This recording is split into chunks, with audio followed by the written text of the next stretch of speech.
बिहार की 5 राज्यसभा सीटों पर 16 मार्च को चुनाव होना है, लेकिन इस राज्यसभा चुनाव में दो चेहरे खास सुर्खियों में हैं। सबकी नज़र दो चेहरों पर टिकी है।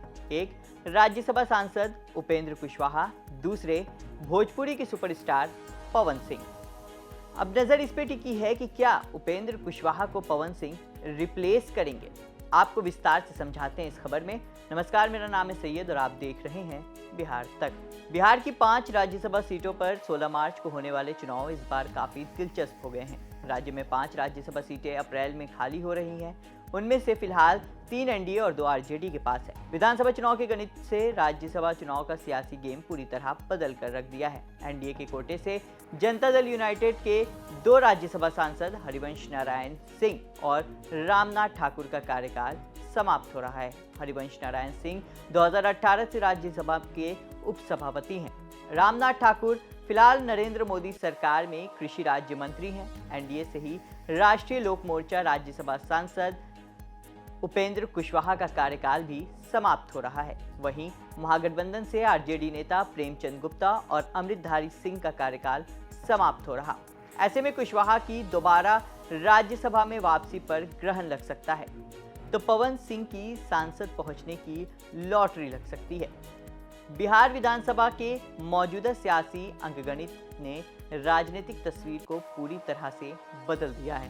खास बात यह है कि उपेंद्र कुशवाहा का दोबारा राज्यसभा पहुंचना लगभग असंभव माना जा रहा है, जबकि राष्ट्रीय जनता दल अपनी 2 सीटें गंवा सकती है। वहीं एनडीए 5 राज्यसभा सीटों पर कब्जा जमाने के कवायद में जुट चुकी है, जिसके लिए मंथन तेज कर दिया गया है।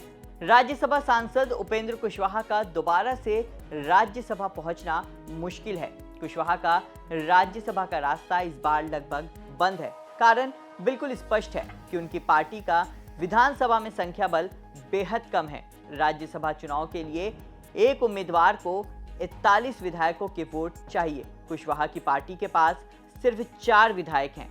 ऐसे में उपेंद्र कुशवाहा का अपने दम पर राज्यसभा पहुंचना नहीं हो सकता, क्योंकि नंबर गेम में वो बहुत दूर हैं। हालांकि कुशवाहा एक सूरत में राज्यसभा पहुंच सकते हैं, जब उन्हें जेडीयू या बीजेपी अपने कोटे से राज्यसभा भेजे, जिसके अलावा एनडीए गठबंधन विशेष समर्थन देता। लेकिन इस बार दोनों जगह संभावनाएं कमजोर हैं। इसकी वजह यह है कि एनडीए में पहले ही बड़ी संख्या में दावेदार लाइन में हैं और सहयोगी दलों के कोटे भी सीमित हैं। इसलिए उनका दोबारा चुने जाने के आसार बहुत कम माने जा रहे हैं। राज्यसभा चुनाव में एनडीए का सियासी पलड़ा भारी रह सकता है। एनडीए अपने विधायकों के दम पर 4 राज्यसभा सीटें आसानी से जीत लेगी और 5वीं सीट के लिए अपना दावा मजबूत कर रही है।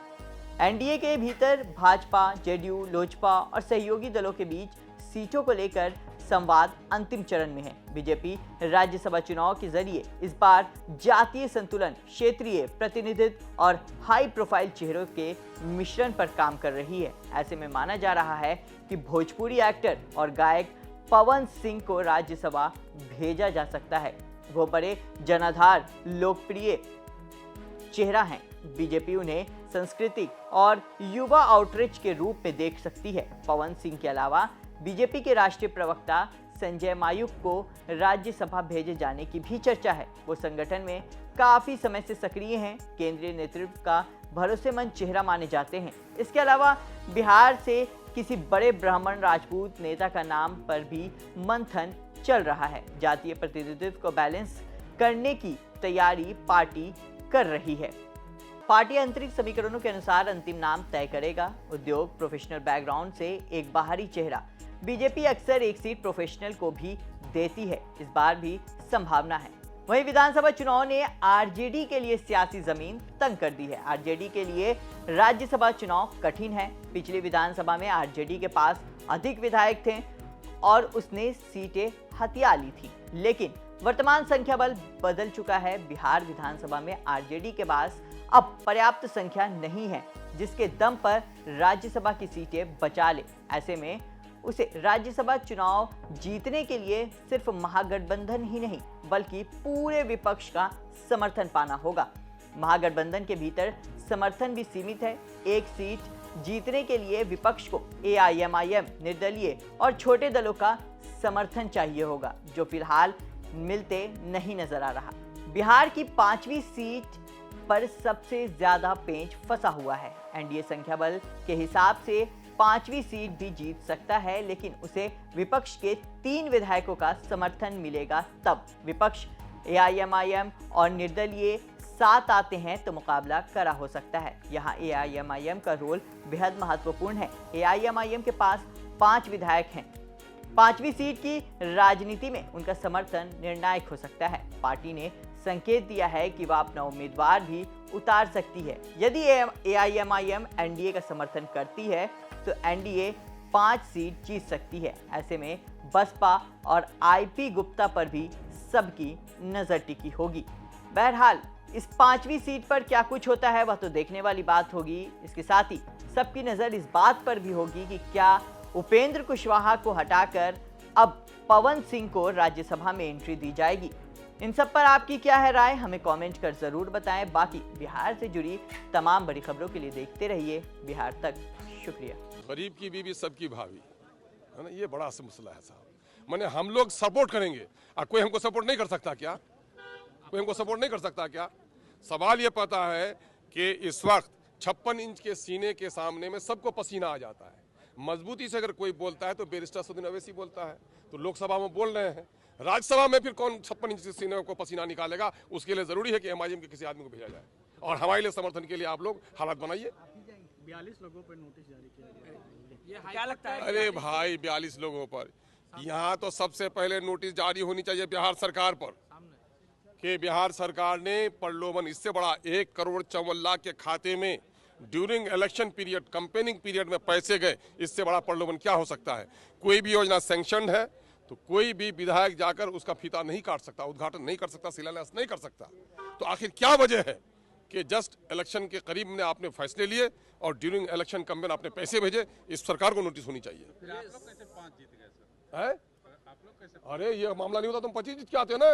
वो देखिए कैसी बात करते हैं, खेती दहाई हुई है तो आप टोटल नहीं है कल्याण में कुछ, आप तो जब मामला कर रहे हैं।